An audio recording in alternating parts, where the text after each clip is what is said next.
El 16 de julio de 2023, en su apartamento de París, la cuidadora de Jane Birkin entró a comprobar cómo estaba y la encontró muerta. Tenía 76 años. Llevaba casi 2 años con cuidadores a su lado día y noche, desde el ictus que sufrió en septiembre de 2021. Pero esa noche de julio había pedido que la dejaran sola. Llevaba 16 años combatiendo el cáncer. Meses antes, había tenido que cancelar sus conciertos, cuando la leucemia empeoró. Aún así, quería volver al escenario. Quería actuar de nuevo en el Olympia, el teatro donde había dado algunos de los conciertos más importantes de su vida. Le dijo a las personas que la cuidaban que necesitaba recuperar su independencia, aunque fuera una sola noche. Fue la primera noche que pasó sola en casi 2 años, y fue la última. Lo que la familia reveló en los días posteriores a su muerte añade una capa que transforma ese dato en algo más que un detalle de crónica. Jane no pidió estar sola por confusión, ni por incapacidad de comunicar sus necesidades. Lo pidió con la claridad de alguien que lleva pensando en ello tiempo suficiente. Llevaba 2 años sin pasar una noche sin que alguien estuviera en casa. 2 años en que cada mañana alguien comprobaba que seguía viva. Y en algún punto de esos 2 años había decidido que necesitaba una noche de prueba. Demostrar para sí misma que podía volver a ser quien había sido. Era exactamente el tipo de necesidad que solo tiene alguien para quien la independencia ha sido siempre un valor más alto que la comodidad. Que muriera esa noche no transforma el gesto en un error. Lo transforma en el último acto coherente con todo lo que había sido. El comunicado de su familia lo confirmó. Jane Birkin falleció después de 16 años de una feroz batalla contra la enfermedad.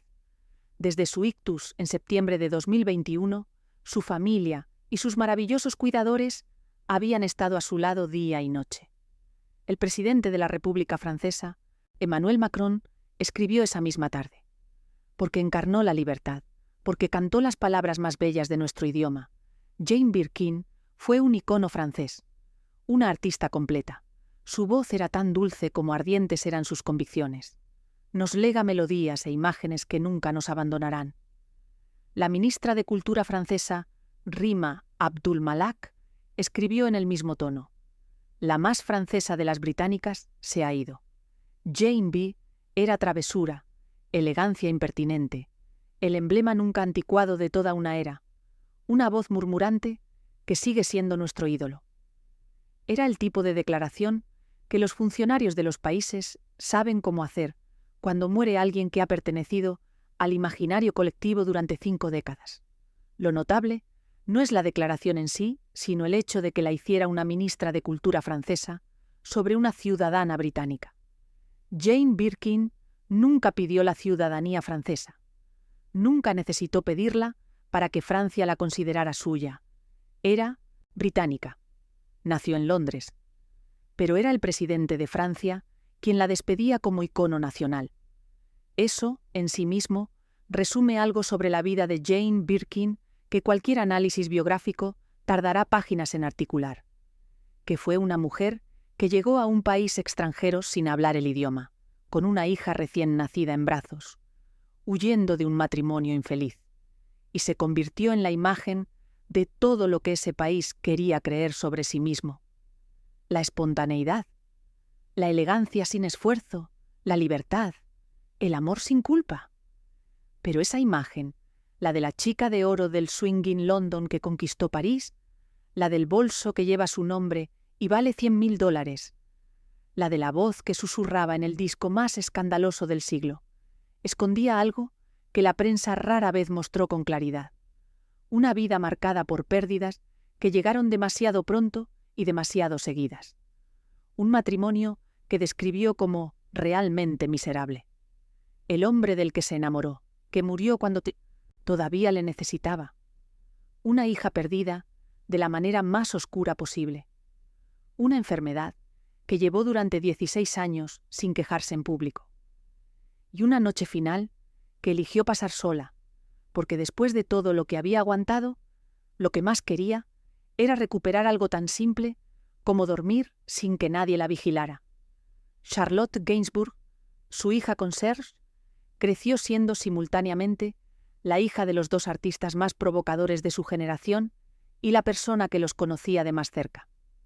El documental que Charlotte hizo sobre Jane, en 2021, Jane by Charlotte, es también el documento más honesto sobre la relación entre las dos mujeres que existe en el registro público.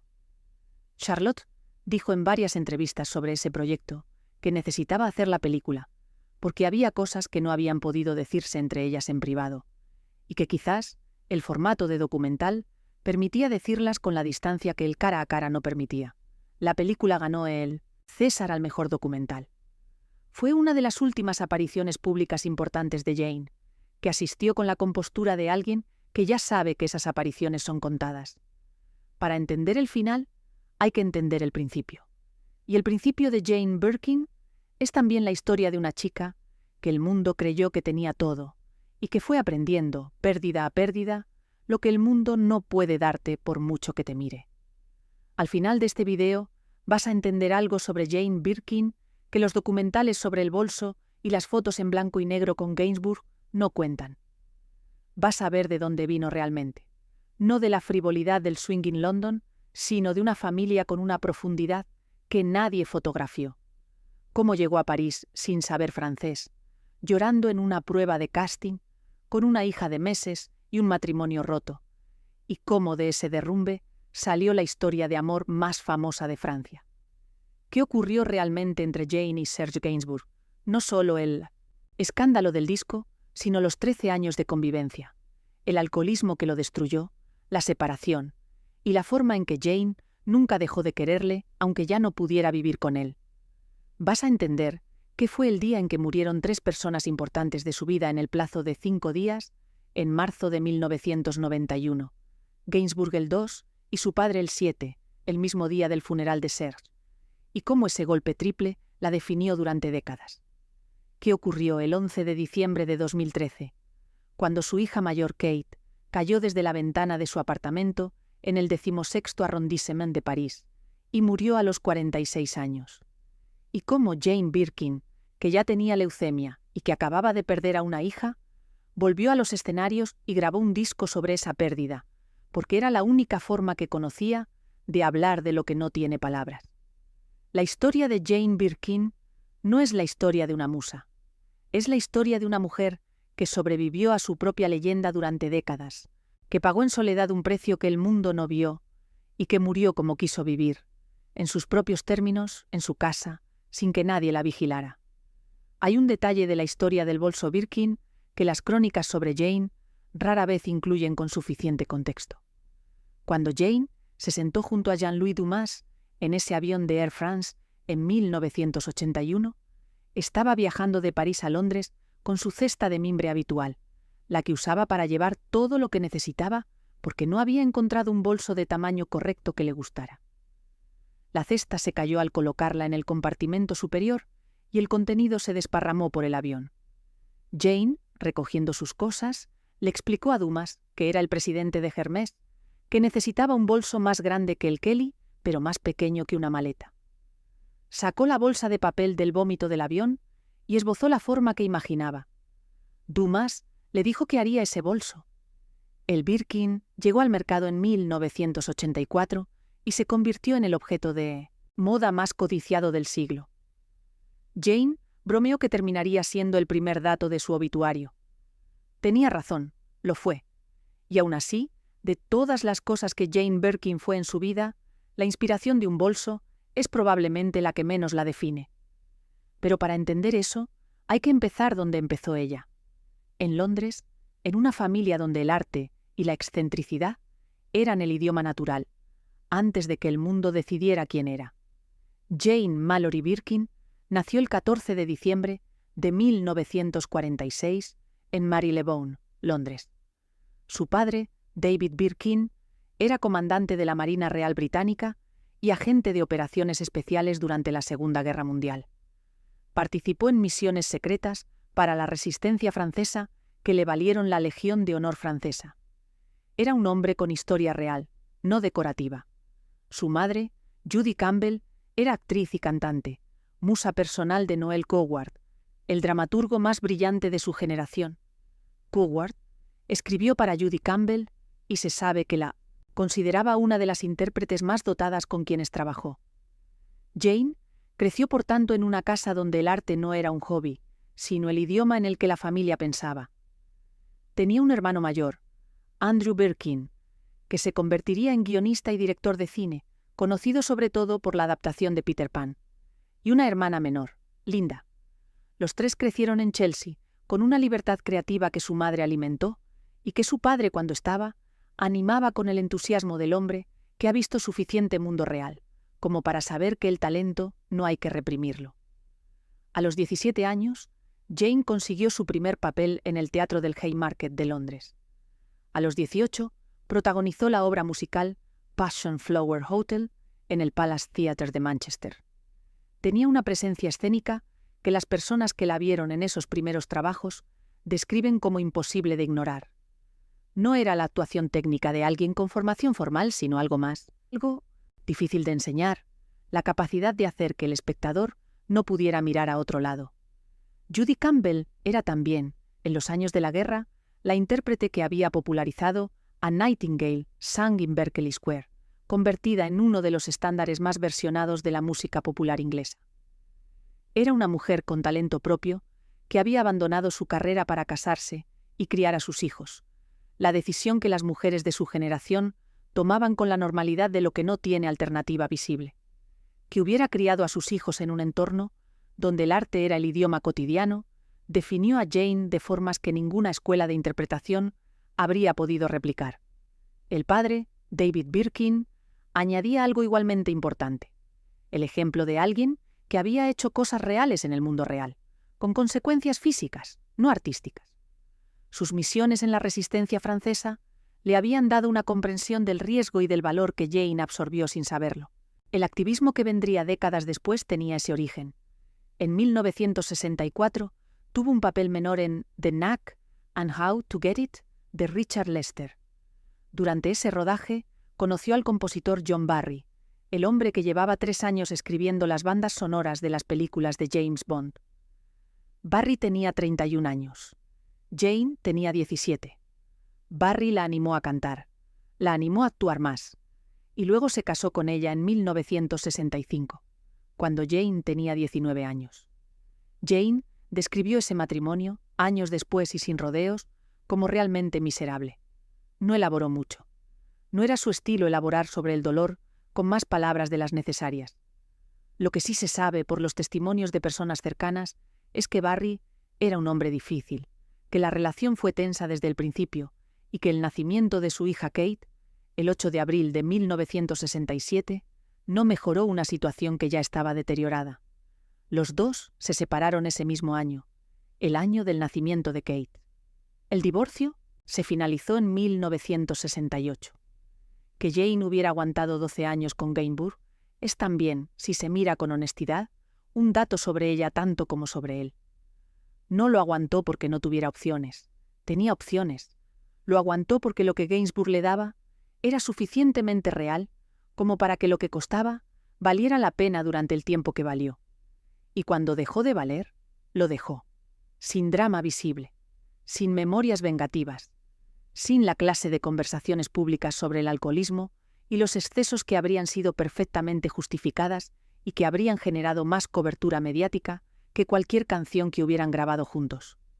Los dejó y siguió adelante. Eso también era quererle. John Barry había construido en los años 60 una carrera como compositor de bandas sonoras en el primer nivel de la industria cinematográfica internacional. Los temas de las películas de James Bond, de Zulu, de varias películas que definieron la música de Hollywood de esa época. Era un talento real, reconocido con varios Oscars. Era también, por los testimonios de quienes lo conocieron en esa época, un hombre de intensidad emocional que en su trabajo producía música extraordinaria y en sus relaciones personales producía resultados más variables. Para Jane, que tenía 19 años cuando se casó, el matrimonio con alguien 12 años mayor, con carrera ya establecida, tenía el atractivo de lo que parece una solución a todo. La realidad fue diferente. Barry se trasladó a Los Ángeles. Jane no quería ir. El matrimonio se sostuvo a distancia y luego dejó de sostenerse. Ese año, Jane Birkin Tenía 21 años. Era madre de una niña de meses. Tenía un matrimonio roto. Y había filmado, en 1966, una escena en Blow Up de Michelangelo Antonioni, en la que aparecía desnuda, que había generado en su ciudad natal el tipo de escándalo que a finales de los 60 todavía podía generarse con ese tipo de imagen. Londres se le había quedado pequeño, o más exactamente, Londres se había convertido en el lugar donde las cosas malas habían ocurrido. Cuando le ofrecieron un papel en Slogan, una película francesa de Pierre Greenblatt, Jane Birkin cogió a su hija Kate, hizo la maleta y cruzó el Canal de la Mancha. No hablaba francés. No conocía a nadie en París excepto a las personas del rodaje. En la prueba de casting, según los testimonios de quienes estaban presentes, lloró. No porque fuera estrategia, porque era lo que sentía en ese momento. El papel era el de la joven protagonista de una historia de amor con un hombre mayor. El hombre mayor, en la ficción y fuera de ella, era Serge Gainsbourg. Lo que ocurrió en ese set de rodaje en 1968 fue el principio de la historia más famosa y más mal contada del pop francés del siglo XX. Y antes de que el mundo construyera sobre ella el mito, conviene saber cómo empezó de verdad. Serge Gainsbourg, nacido Lucien Gainsbourg, el 2 de abril de 1928 en París, hijo de inmigrantes judíos rusos, era en 1968 una figura establecida y controvertida de la música francesa. Cantautor, poeta, pianista clásico reconvertido en provocador pop, había lanzado canciones que el público francés encontraba simultáneamente fascinantes e intolerables. Tenía 40 años cuando conoció a Jane en el set de Slogan. Ella tenía 21. Llevaba 19 años más en el mundo que ella. Era exactamente el tipo de hombre ante el que cualquier persona con sentido común habría mantenido una distancia prudente. Jane no lo encontró atractivo en el primer encuentro. Su hermano Andrew, que estaba presente en aquellos días, recordó años después que Jane le dijo: «Es horrible, es arrogante, es snob y me desprecia completamente». En sus intentos de pronunciar su apellido, lo llamaba Serge Bourguignon, el nombre del director de cine francés más famoso de la época. Era incapaz de aprenderlo, o no le interesaba aprenderlo. Ambas cosas son posibles, simultáneamente. Lo que cambió fue una cena del equipo de rodaje, en la que alguien arrastró a Gainsbourg a la pista de baile. Bailó torpemente, pisó a Jane varias veces y siguió bailando. Esa combinación de descuido y persistencia produjo en Jane algo que ella misma describió décadas después como la noche más romántica de su vida. Terminaron en el hotel de Gainsbourg. Gainsbourg se quedó dormido. Jane pasó la noche mirándole dormir. Lo que construyeron en los meses y años siguientes fue una de las asociaciones creativas más fértiles y más turbulentamente personales de la historia de la música europea. Gainsbourg le escribió canciones que nadie había escrito antes, con esa combinación de insolencia, ternura y precisión lingüística. Jane los cantaba con una voz que era exactamente lo que las canciones necesitaban. No la voz de una soprano entrenada, sino la voz de alguien que cree en lo que dice y que tiene la rara capacidad de hacer que el oyente también lo crea. En 1969 grabaron Je t'aime, moi non plus. Gainsbourg había compuesto la canción originalmente para Brigitte Bardot, con quien había tenido una relación breve, pero intensa, en el otoño de 1967. Bardot grabó la versión original, pero luego pidió a Gainsbourg que no la publicara. Acababa de casarse y temía el escándalo. Gainsbourg guardó los másters. Cuando empezó a trabajar con Jane, ella supo de la existencia de esa versión. Jane, que por su propia descripción era una amante celosa, le dijo a Gainsbourg que nadie más podía cantar esa canción, que la grabaría ella. Lo que Je t'aime moi, non plus, representó en su momento, no puede comprenderse completamente desde el presente, que ha normalizado contenidos considerablemente más explícitos. En 1969, en una sociedad europea que no llevaba ni 2 años del mayo del 68, una canción en la que una mujer gemía de forma inequívoca, mientras un hombre susurraba sobre el placer físico con el vocabulario de la poesía era exactamente lo que su recepción demostró que era. Gainsbourg Era perfectamente consciente de lo que hacía. Dijo que era el No va más como canción de amor. Era la descripción más precisa de lo que la canción era, el límite de lo que una canción puede decir antes de que deje de considerarse música. Con Jane encontró la colaboradora que podía habitar esa frontera sin perder la naturalidad, que era lo que hacía que la provocación funcionara. La canción, con la voz de Jane, fue publicada en 1969. Los gemidos, los susurros, las letras que describían sin eufemismos lo que describían. La BBC la prohibió. La radio italiana la prohibió. La radio española la prohibió. La radio de varios otros países la prohibió. El Vaticano publicó una declaración oficial condenándola. En Francia se vendía en algunos establecimientos en sobres opacos, como las revistas para adultos. El escándalo la convirtió en número 1 en el Reino Unido y en un éxito internacional en docenas de países. Era exactamente el tipo de resultado que Gainsbourg había aprendido a esperar de su trabajo. La prohibición como el mejor agente de ventas disponible. Lo que Je t'aime, moi non plus produjo para la carrera de Jane fue también, separado del escándalo, algo concreto.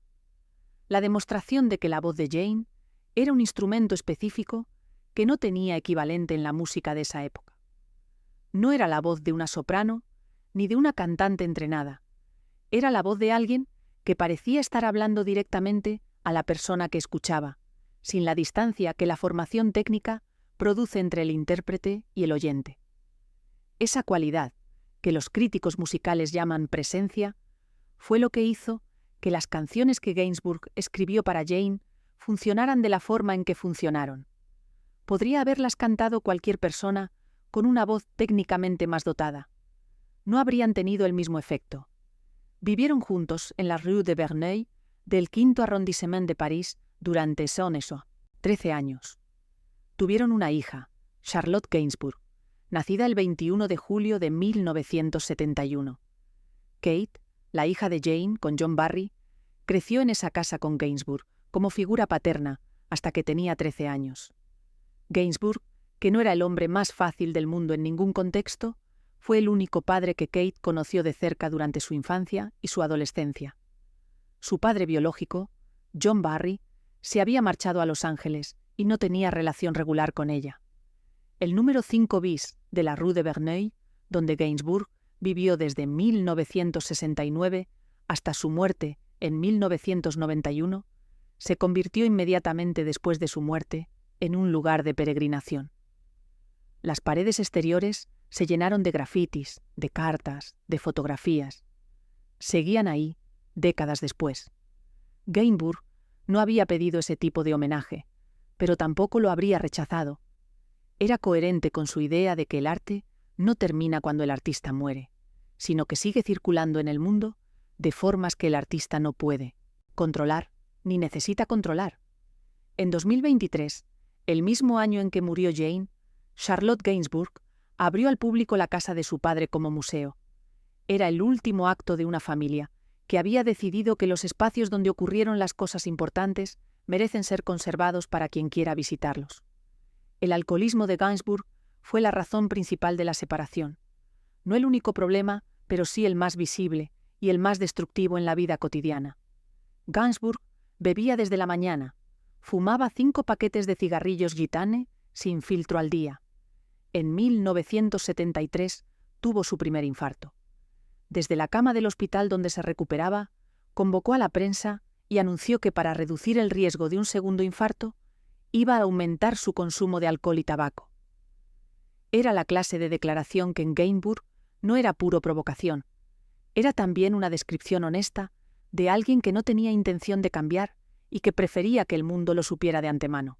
Jane aguantó una década después del infarto de 1973. En 1980 ya no pudo más. Se separaron. Jane tenía 33 años. Llevaba 12 viviendo con Gainsbourg. Tenía 2 hijas, Kate, de 13 años, y Charlotte, de 9. Y una relación con un hombre que era también su principal colaborador artístico, su mejor amigo y la persona que mejor la conocía en el mundo. Gainsbourg respondió a la separación de la única forma que le era natural, haciendo canciones. Los discos que siguió escribiendo para Jane, después de 1980, son, en la opinión de varios críticos musicales franceses, algunos de los mejores de su carrera. Era la paradoja de alguien que procesaba el amor mejor cuando lo había perdido que cuando lo tenía. La distancia le daba la precisión que la convivencia le quitaba. Jane los grabó.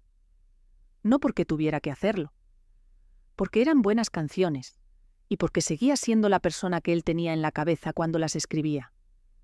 La separación de 1980 fue también el principio de la segunda relación importante de Jane, con el director de cine Jacques Doillon. Doillon era un cineasta de la Nouvelle Vague tardía, con películas que recibieron buenas críticas y público modesto. Exactamente el tipo de realizador que en el mundo del cine francés de esa época tenía una reputación sólida, sin la visibilidad que el trabajo de Gainsbourg había dado a Jane. La relación produjo a Lou, la hija menor, y duró hasta los años posteriores a la muerte de Gainsbourg. Doillon diría más tarde que Gainsbourg seguía siendo demasiado presente en la vida de Jane, incluso después de muerto. Era posiblemente la descripción más honesta de lo que significa perder a alguien así, que la pérdida no ocupa menos espacio que la presencia. La separación no fue el final de la relación. Gainsbourg siguió escribiéndole canciones. La llamaba por teléfono. Cuando nació Lou, la hija de Jane, con el director de cine Jacques Doillon en 1982, Gainsbourg les mandó a Jane una caja llena de ropa de bebé y una nota que decía «Papá 2». Luego se convirtió en padrino de Lou. Era exactamente el tipo de gesto que define una relación que no tiene nombre limpio, porque no entra en ninguna de las categorías disponibles. Ya no eran pareja, pero tampoco eran simplemente amigos, y tampoco eran solo colaboradores. Lo que los 13 años de convivencia con Gainsbourg produjeron en Jane, más allá de las canciones y de Charlotte, fue algo que las personas que la conocieron bien describen con consistencia, una comprensión muy precisa de qué tipo de trabajo y de qué tipo de personas valían su tiempo. Trabajó con Jean-Luc Godard, con Agnès Varda, con Bertrand Tavernier, con Claude Zidi. La lista de directores que eligieron trabajar con ella incluye a algunas de las figuras más importantes del cine europeo del siglo XX. Ninguno la eligió porque era la compañera de Gainsbourg. La eligieron porque cuando Jane estaba en un set, las cosas que ocurrían eran mejores. Los discos que grabó después de la separación fueron trabajos concebidos con compositores distintos sobre experiencias completamente suyas. No prolongaciones de la voz de Gainsbourg, sino respuestas a las preguntas que Jane necesitaba hacerse cuando ya no tenía a Serge al lado. Lo que siguió fue la primera prueba real de lo que Jane Birkin era capaz de soportar, y llegó en la primavera de 1991, en el espacio de 5 días, con 2 muertes que nadie podría haber preparado para encajar juntas. El 2 de marzo de 1991, Serge Gainsbourg fue encontrado muerto en su casa de la Rue de Verneuil. Tenía 62 años. La causa fue un infarto. Era el tercer infarto mayor que sufría su corazón. Un corazón que había llevado décadas de cigarrillos sin filtro y de alcohol sin medida, y que finalmente había decidido que no podía más. Gainsbourg murió solo, en su casa, rodeado de las colecciones de objetos que acumulaba, con la lógica de quien no tira nada, porque todo puede ser material. Jane recibió la noticia y fue directamente a la Rue de Verneuil. Sus hijas Charlotte y Kate fueron con ella. Las 3 pasaron 3 días en la casa con el cuerpo de Gainsbourg, negándose a marcharse. 3 días que las personas que los conocían describen no como un capricho morboso, sino como la única forma que Jane tenía de procesar que el hombre que había definido 12 años de su vida ya no estaba. Cuando finalmente llegó el momento del entierro, Jane metió en el ataúd de Gainsbourg su juguete más querido de la infancia, un monito de peluche al que llamaba Monkey y que había conservado desde niña. Era la posesión más personal que tenía. Se la dio a él. El funeral de Gainsbourg fue el 7 de marzo de 1991 en el cementerio de Montparnasse. Entre los asistentes estaban Catherine Deneuve, Isabella Adjani, Johnny Halliday y Jack Lang, el ministro de Cultura. Catherine Deneuve leyó en voz alta sobre la tumba la letra de una canción de Gainsbourg. Era el tipo de funeral que solo tienen las personas que han convertido su vida en una obra de arte lo suficientemente grande como para que el país que la recibió sienta que ha perdido algo irreemplazable. Lo que Charlotte Gainsbourg describió sobre los días que siguieron a la muerte de su padre captura algo sobre Jane que ninguna crónica de la época registró completamente. Charlotte dijo que las tres, ella, Kate y Lou, pasaron esos 3 días con el cuerpo de Gainsbourg, acompañando a su madre, que Jane no habló mucho, que alternaba entre el silencio y la conversación sobre recuerdos específicos, como si estuviera haciendo un inventario de todo lo que habían compartido. Era la forma de duelo de alguien que ha aprendido que el dolor hay que atravesarlo completamente para que no se quede instalado. Jane lo había aprendido de la vida, no de los libros, y lo enseñó a sus hijas, sin que nunca hubiera una lección explícita sobre el tema. Ese mismo día, el 7 de marzo de 1991, mientras Jane estaba en el funeral de Gainsbourg, su padre David Birkin murió en Londres. Tenía 77 años. El hecho de que Jane no pudiera ir al entierro de su padre, porque ese día era el funeral de Gainsbourg, es el detalle más silenciosamente trágico de toda la historia de marzo de 1991. No fue un descuido, no fue una elección. Fue la consecuencia de que 2 personas que habían formado el núcleo de su mundo eligieran morir en el mismo plazo de 5 días. Jane no pudo despedirse de su padre como ella habría querido. Esa deuda con el duelo, la de la despedida que no llegó a ser completa, es el tipo de cosa que las personas llevan durante años sin poder nombrarla con precisión. Jane no pudo ir al entierro de su padre. Estaba en el funeral del hombre que amaba. 5 días, 2 muertes. El hombre que fue el amor de su vida y el padre que le había enseñado que el mundo era un lugar donde valía la pena arriesgarse. Ambos en el mismo plazo, sin tiempo para procesar el primero, antes de que llegara el segundo. Lo que la muerte simultánea de Gainsbourg y su padre en el plazo de 5 días produjo en Jane fue también, en sus dimensiones menos visibles, una reconfiguración de lo que podía esperar del mundo. Hasta ese punto, las pérdidas habían llegado de una en una, con el espacio suficiente entre ellas para que hubiera tiempo de respirar. Marzo de 1991 fue diferente. El 2 Gainsbourg. El 7, el día del funeral de Gainsbourg, su padre. Sin tiempo entre los dos. Sin el espacio que el duelo necesita para organizarse. Los dos a la vez, con la demanda de que siguiera siendo madre, siguiera siendo profesional, siguiera siendo la persona funcional que las circunstancias requerían. Las personas que conocían a Jane en esa época dicen que los meses que siguieron a marzo de 1991 fueron los más oscuros que le conocieron. No porque se derrumbara en público. Jane Birkin no se derrumbaba en público, sino porque quienes la veían en privado describían a alguien que estaba funcionando, haciendo lo que había que hacer, siendo madre, siendo profesional, siendo el apoyo que sus hijas necesitaban, pero que lo hacía desde un lugar interior que se había vaciado de algo que tardaría mucho tiempo en volver a llenarse. 2 meses después del funeral de Gainsbourg, Jane subió al escenario del Casino de París. Le dedicó el concierto. Era la forma que tenía de seguir adelante. No la negación del dolor, sino la transformación del dolor en algo que pudiera compartirse con el público que también lo sentía. Lo que Charlotte Gainsbourg dijo sobre los días que siguieron a la muerte de su padre captura algo sobre Jane que ninguna crónica de la época había registrado completamente. Charlotte describió que las 3, ella, Kate y Lou, pasaron esos 3 días con el cuerpo de Gainsbourg, acompañando a su madre. Que Jane no habló mucho, que cuando habló fue en voz baja, que no lloraba constantemente, sino que alternaba entre el silencio y la conversación sobre recuerdos específicos, como si estuviera haciendo un inventario de todo lo que habían compartido. Era la forma de duelo de alguien que ha aprendido que el dolor hay que atravesarlo completamente para que no se quede instalado. Jane lo había aprendido de la vida, no de los libros, y lo enseñó a sus hijas sin que nunca hubiera una lección explícita sobre el tema. La relación con Jacques Doillon, el padre de Lou, se resintió irremediablemente de ese período.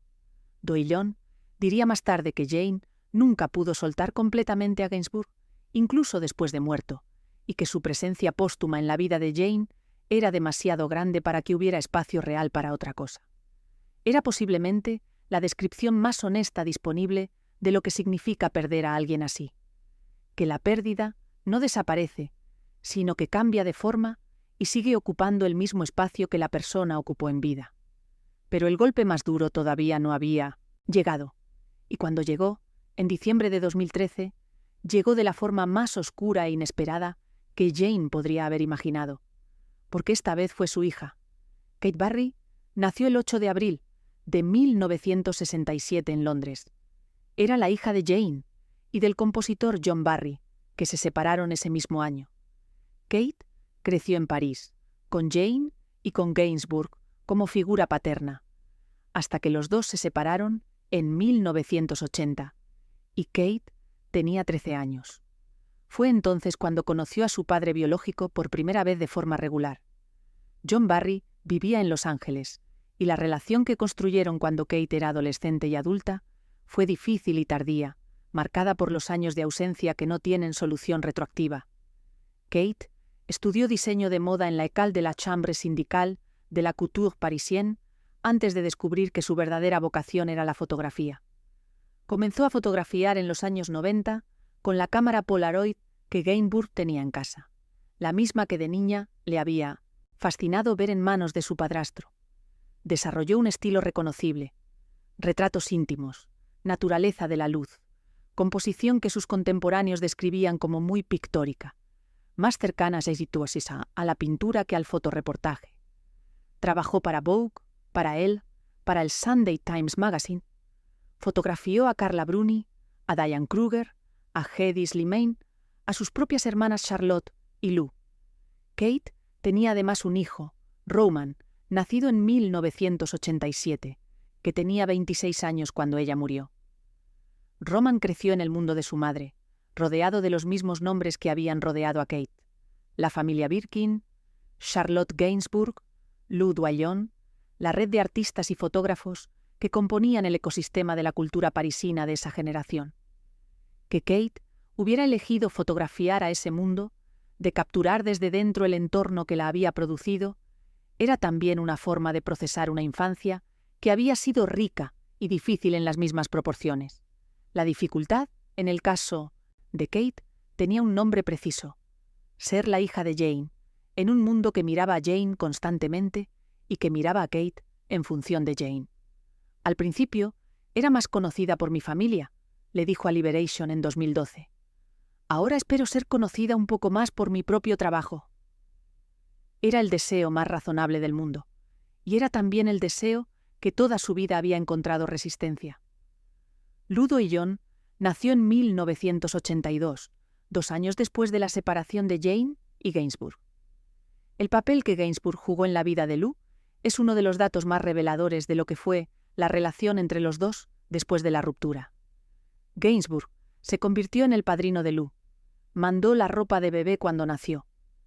Siguió siendo parte de la vida de la familia, con la naturalidad de alguien que no ha dejado de querer, aunque ya no viva en la misma casa.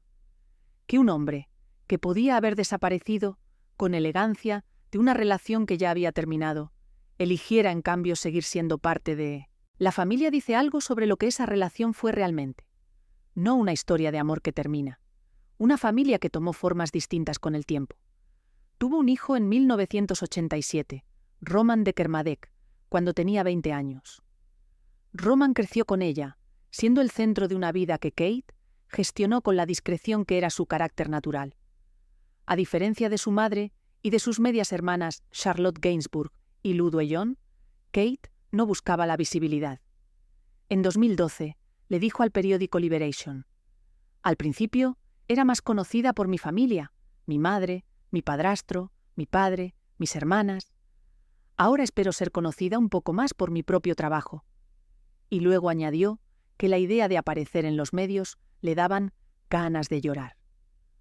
Roman tenía 26 años cuando su madre murió. Había crecido también en el ecosistema de artistas y fotógrafos que componían la cultura parisina de esa generación. Que Kate hubiera decidido fotografiar a ese mundo, de capturar desde dentro el entorno que la había producido, era una forma de procesar una infancia que había sido rica y difícil en las mismas proporciones. I chose a profession that shows, le dijo al periódico Liberación en diciembre de 2012. 12 meses antes de morir. La relación entre Jane y Kate fue, en sus dimensiones más visibles, la de una madre que amaba a su hija con la intensidad de alguien para quien ese amor era también la prueba de que las decisiones que había tomado a los 21 años habían valido la pena. Kate era el resultado más concreto e irreemplazable de esas decisiones. Y Kate era también, en sus dimensiones más difíciles, alguien que había crecido en el hogar más famoso de Francia durante una década crucial y que había tenido que construir su identidad en los márgenes de esa fama. Que hubiera podido hacerlo, que hubiera construido un trabajo real y reconocido, es también un logro de Jane. No protegió a Kate del mundo, sino que la equipó para habitarlo. Kate había luchado con la depresión y con las adicciones desde la adolescencia. Fundó en 1994 un centro de tratamiento de adicciones en los alrededores de París, nacido directamente de su propia experiencia con la dependencia. Era una iniciativa real, no simbólica. Kate participó activamente en su gestión durante años. Que alguien que había sufrido decidiera convertir ese sufrimiento en una herramienta para ayudar a otros es exactamente el tipo de cosa que sus contemporáneos señalaban cuando explicaban por qué Kate era más que la hija de. El 11 de diciembre de 2013, a las 22:00 horas, el cuerpo de Kate Barry fue encontrado en la calle, bajo las ventanas de su apartamento, en el 16º arrondissement de París. Tenía 46 años, vivía sola. El piso estaba cerrado desde dentro.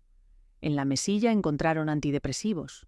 La teoría inicial de los investigadores, según una fuente cercana al caso, citada por el Evening Standard, fue el suicidio. La investigación oficial nunca estableció definitivamente las circunstancias exactas, y la familia no realizó declaraciones públicas sobre la causa de la muerte más allá de confirmarla. Roman de Kermadec, el hijo de Kate, tenía 26 años.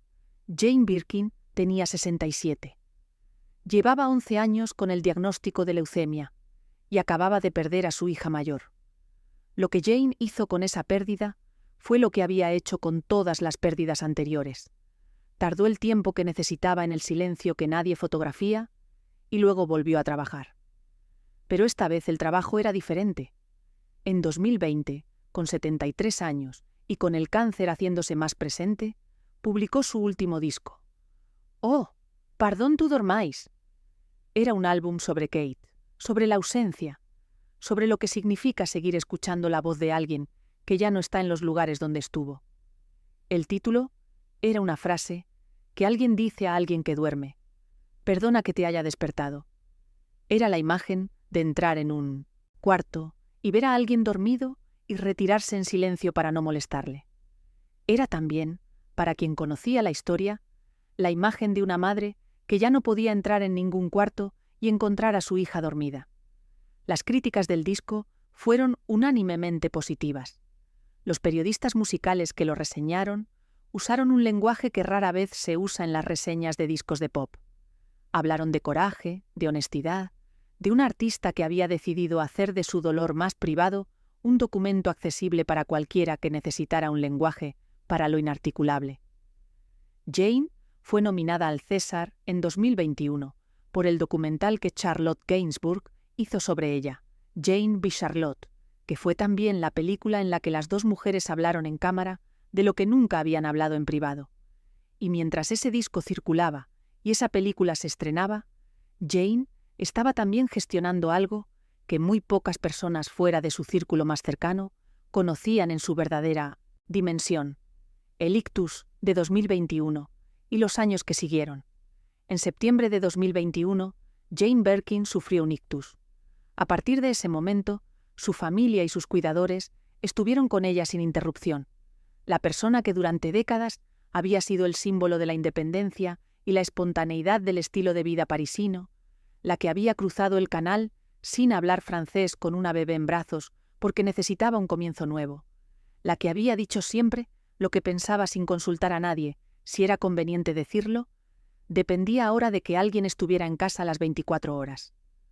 Había recibido el diagnóstico de leucemia en 1998, aunque algunas fuentes sitúan el año en 2002. Ella misma describió la leucemia como un cáncer no demasiado doloroso, con la misma ecuanimidad desconcertante con que describía todo lo difícil. Durante los años siguientes, el diagnóstico no interrumpió su actividad.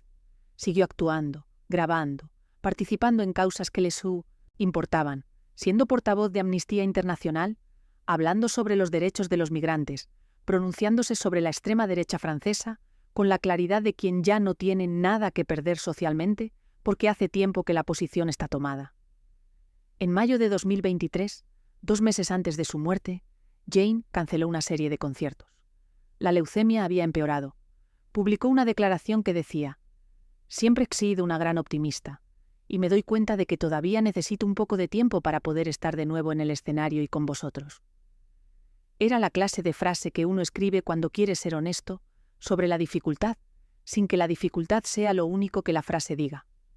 Su último deseo público conocido, el que su familia comunicó en el comunicado posterior a su muerte, era volver al Olympia, el teatro donde había dado algunos de sus conciertos más importantes, la sala donde París la había recibido tantas veces que el escenario era casi una parte de su biografía. Quería volver a subirse en él. El activismo de Jane a lo largo de su vida adulta merece más espacio del que normalmente ocupa en las crónicas sobre ella, que tienden a mencionarlo como nota al pie después del bolso y de Gainsbourg. Fue portavoz de Amnistía Internacional durante años. Asistió en 1972 al juicio de Bobigny, el proceso contra 4 mujeres acusadas de haber ayudado a una estudiante a abortar después de una violación. Fue uno de los casos que más directamente contribuyó al cambio legislativo que legalizó el aborto en Francia, en 1975. Jane no asistió como símbolo. Asistió porque creía que las personas con visibilidad tenían que usarla cuando importaba. En 2010 denunció el tratamiento del gobierno francés a los inmigrantes sin papeles. En 2015 pidió a Hermès que retirara su nombre del bolso de cocodrilo. Era el mismo principio aplicado a contextos distintos. Tener tu nombre en algo te hace responsable de lo que ese nombre representa. No pudo. El 16 de julio de 2023, Jane Birkin pidió pasar la noche sola. Era su primera noche sin cuidadores en casi 2 años. Al día siguiente, la persona que fue a comprobar cómo estaba la encontró muerta. La causa oficial confirmada por su familia fue causas naturales, coherente con el contexto de una mujer de 76 años que llevaba 16 años combatiendo el cáncer y que había tenido un ictus 22 meses antes. Su familia publicó el comunicado que resumía esos 16 años con una brevedad que tenía su propia dignidad. Jane Birkin falleció después de 16 años de una feroz batalla contra la enfermedad. Feroz batalla, no rendición, no derrota. Batalla feroz. Fue enterrada en el cementerio de Montparnasse, el mismo cementerio donde está enterrado Serge Gainsbourg, que murió 32 años antes de ella. El mismo cementerio donde está enterrada Kate Barry, la madre, el hombre que la definió, la hija que perdió, todos en el mismo lugar. Hay algo en el hecho de que Jane Birkin, Serge Gainsbourg y Kate Barry descansen en el mismo cementerio de Montparnasse que tiene la estructura de algo planeado, aunque no lo fuera. El cementerio de Montparnasse alberga también a Charles Baudelaire, a Marguerite Duras, a Jean-Paul Sartre y a Simone de Beauvoir. Es el lugar donde París entierra a las personas que pertenecen a la ciudad de una forma que va más allá de la dirección postal. Gainsbourg vivió en París desde la infancia. Kate había elegido París como el lugar donde existir. Jane llegó a París sin saber francés, con una hija de meses en brazos, y nunca volvió a marcharse completamente. Los 3 descansan a minutos los unos de los otros. Es la geografía más honesta posible de lo que fue esa familia. La ministra de Cultura francesa Rima Abdul Malak, escribió: «La más francesa de las británicas se ha ido. Jane B. era travesura, elegancia impertinente, el emblema nunca anticuado de toda. Una era, una voz murmurante que sigue siendo nuestro ídolo. El bolso Birkin, que Hermès diseñó para ella en 1984, después de un encuentro fortuito en un avión de Air France, en el que Jane le explicó al entonces presidente de la compañía, Jean-Louis Dumas, que no encontraba un bolso de fin de semana del tamaño correcto, y sacó la bolsa de vómito del avión para esbozar en ella la forma que imaginaba, sigue siendo el objeto de moda más codiciado del mundo. Hay listas de espera de años. Los precios en el mercado de segunda mano alcanzan los 6 cifras. Jane bromeó más de una vez que ese bolso terminaría siendo el dato más destacado de su obituario. Tenía razón. La mayoría de los obituarios lo mencionaban en el primer párrafo. En 2015, cuando Jane le pidió a Hermès que retirara su nombre del bolso de cocodrilo hasta que la empresa adoptara prácticas más respetuosas con los animales, Hermès respondió con la velocidad de quien entiende que la amenaza es real. La persona cuyo nombre lleva el objeto más famoso de la empresa había dicho públicamente que no quería que su nombre siguiera ahí, en esas condiciones. Hermès hizo los cambios que Jane pedía y se comprometió a donaciones a organizaciones de protección animal. Que una empresa, con la estructura y la tradición de Hermès, respondiera así a las exigencias de la mujer, a quien habían puesto nombre al bolso, dice algo sobre la naturaleza del poder que Jane Birkin acumuló sin buscarlo y que ejerció cuando le pareció necesario. Ella misma, en 2015, le pidió a Hermès que retirara su nombre de la versión en piel de cocodrilo del bolso, hasta que la empresa adoptara prácticas más respetuosas con los animales. Hermès hizo los cambios que Jane pedía y se comprometió a donar parte de cada venta a organizaciones de protección animal, incluso después de la muerte de Jane. Era una última nota característica. Con el objeto más famoso que llevaba su nombre, hizo valer su criterio sobre el criterio comercial de la empresa.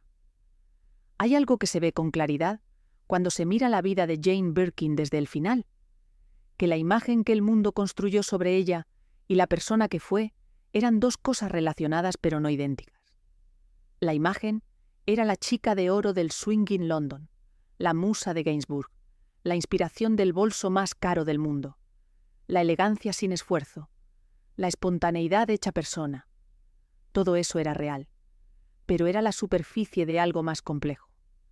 Debajo de esa superficie había una mujer que llegó a París, llorando en una prueba de casting, con una hija de meses en brazos y sin saber una palabra de francés, que se enamoró de un hombre alcohólico y genial, al que nunca dejó de querer, aunque ya no pudiera vivir con él, que perdió al amor de su vida y a su padre en el plazo de 5 días en marzo de 1991, que llevó el dolor de esas pérdidas de vuelta a los escenarios porque era la única forma que conocía de hacer algo útil con él, que perdió a su hija mayor en diciembre de 2013 de la manera más oscura que una madre puede perder a un hijo, que grabó un disco sobre esa pérdida con 73 años y leucemia, porque seguía creyendo que el arte podía alcanzar lo que las palabras ordinarias no pueden, y que murió en una noche que eligió pasar sola, porque después de 16 años de batalla feroz contra la enfermedad y 2 años con alguien durmiendo en casa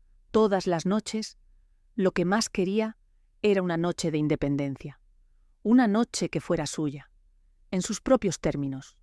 Como siempre, había intentado vivir. El patrón de la vida de Jane Birkin no es el patrón de la tragedia pasiva, el de alguien a quien las cosas malas le ocurren sin que pueda hacer nada. Es el patrón de alguien que recibe los golpes, los transforma en trabajo cuando puede y en silencio cuando no puede, y sigue adelante, no porque sea invulnerable, precisamente porque no lo es.